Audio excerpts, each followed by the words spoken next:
Hi guys, welcome to my channel. இந்த umbrella சாரியை தான் அம்பர்லா குர்த்தியா ஸ்டிச் பண்ண போறோம். வாங்க பார்க்கலாம். ஃபர்ஸ்ட் லைனிங்கை வந்து 4 ஃபோல்டிங்காக நம்ம மடிச்சுக்கிறணும். மடிச்சுட்டு அதில் தான் நம்ம மெஷர்மெண்ட்டை மார்க் பண்ணணும். அப்போ தான் நமக்கு ஃப்ரண்ட் அண்ட் பேக் சைடு கிடைக்கும். ஃப்ரண்ட் சைடு வந்து 5 இன்ச்சஸ் கொடுத்துருந்தேன் நெக்கோட depth.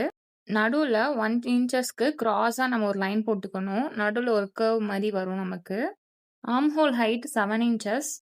Chest 12 inches. Chest mark பண்ணக்கப்புறம் ஒரு லைன் ட்ரா பண்ணிட்டு நம்ம ஆர்ம் ஹோலுக்கு ஒரு கர்வ் கொடுக்கணும். கர்வ் வர இடத்துல 1 இன்ச்சஸ்க்கு பாயிண்ட் பண்ணிட்டு 2 சைடுமே டேப் வச்சு மிடில் வந்து பாயிண்ட் பண்ணிக்கணும். அந்த பாயிண்ட் ஃபுல்லாமே ஜாயின் பண்ணோம்னா நமக்கு கர்வ் கிடைச்சிடும். ஷோல்டர்ல வந்து 1/2 இன்ச் வந்து கிராஸா ஒரு லைன் ட்ரா பண்ணிக்கணும்.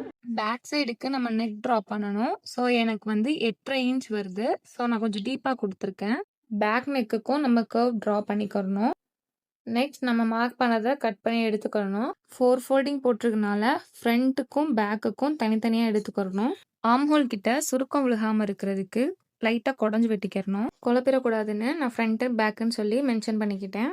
பாட்டம் அம்பர்லாக்கு வந்து கட் பண்ணி எடுத்துக்கிட்டேன். இப்போ மெயின் ஃபேப்ரிக்கை வந்து லைனிங்கோட சேர்த்து கட் பண்ணி நம்ம எடுத்து வச்சுக்கலாம். சாரீ 3 மீட்டர்ஸ் தான். ஸோ நீங்கள் 4 ஃபோல்டிங்காக வச்சு கட் பண்ணிக்கோங்க. நான் 6 ஃபோல்டிங்காக வச்சுட்டேன். ஸோ வந்து எனக்கு வந்து ஃபேப்ரிக் பத்தலை. ஸோ கீழே லைட்டாக ஒட்டு போடுற மாதிரி இருந்தது. இப்போ சாரியை வந்து நான் 6 ஃபோல்டிங்காக மடித்து அதில் லைனிங்கை மேலே வச்சு 1 இன்ச் கீழே எக்ஸ்ட்ரா வச்சு நான் மார்க் பண்ணி கட் பண்ணிக்க போகிறேன். மெஷரிங் கட்டிங் வந்து ஃபினிஷ்ட் ஆயிடுச்சு. இப்போ நம்ம வந்து ஸ்டிச்சிங் ஒர்க் தான் இருக்குது. மெயின் ஃபேப்ரிக்கில் ஃப்ரண்ட் சைடு லைனிங்கை வச்சு பின் பண்ணிக்கணும். அப்போ தான் தைக்கும்போது துணி நழுவாமல் இருக்கும். ஸ்டிச் பண்ணக்கப்புறம் நம்ம அந்த கர்வ்ஸ்லலாம் வந்து ஒரு நாச் கொடுக்கணும். சின்ன சின்னதாக கட் பண்ணி விடணும். அப்போ தான் நமக்கு திருப்பும்போது கிளாத் வந்து வெடைச்சிட்டு இருக்காது. ஸோ இப்போ நம்ம லைனிங்கை வந்து பேக் சைடு திருப்பி ஒரு அடி அடிச்சுக்கிறணும். அப்போ தான் நமக்கு வந்து ஃப்ரண்ட் சைடு ரெடி ஆகும். துணி நழுவாமல் இருக்கணுன்றதுக்காக நம்ம ஆர்ம் ஹோல்லேருந்து எல்லாத்தையும் ஒரு அடி அடிச்சுக்கிறணும். மிச்ச ஃபேப்ரிக்லாம் கட் பண்ணி விட்டுக்கலாம். சேம் பேக் சைடுக்கும் இதே மாதிரி தான் ஸ்டிச் பண்ண போகிறோம். ஆனால் பின்னாடி வந்து நாட் வைக்கிறனால ஒரு சின்ன பீசஸ் வந்து பைப்பிங் மாதிரி நான் வந்து தச்சுக்கிறேன். தச்ச பைப்பிங்கை திருப்பி விட்டு நம்ம ஒரு அடி அடிச்சுக்கிறணும். அதுக்கப்புறம் நம்ம பேக் சைடு தைக்கும்போது அது ஏதாவது எந்தெந்த இடத்துல நமக்கு பைப்பிங் தேவையோ அந்தந்த இடத்துலலாம் நம்ம பைப்பிங்கை வச்சு பின் பண்ணிக்கலாம். அப்போ தான் நமக்கு நழுவாமல் இருக்கும். பின் பண்ண அந்த எட்ஜஸில் கரெக்டாக லைனாக நம்ம அடிச்சுட்டு வந்துடணும். அடித்ததுக்கப்புறம் நடுவில் ஃபேப்ரிக்கை வந்து கட் பண்ணிக்கணும்.